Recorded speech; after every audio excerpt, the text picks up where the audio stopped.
Why do the richest people in America pay a lower tax rate than you?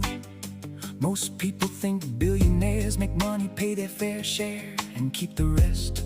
But that is not how it works. Let's say your company stock is worth $1 billion. If you sell it, the government takes 20%. That is $200 million gone, so you never sell.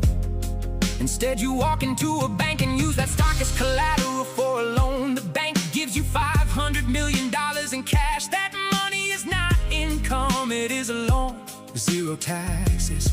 You buy the mansion, you buy the yacht, you fund your entire lifestyle on borrowed money while your stock keeps growing. When the loan comes due, you take another loan to pay it off. You borrow again and again.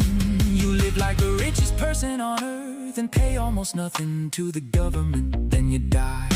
Your heirs inherit the stock of today's value. Every dollar of gains built up over 40 years, erased by law. Your heirs selling no zero capital gains tax. Buy, borrow, die. 3 steps, 0 taxes, completely legal.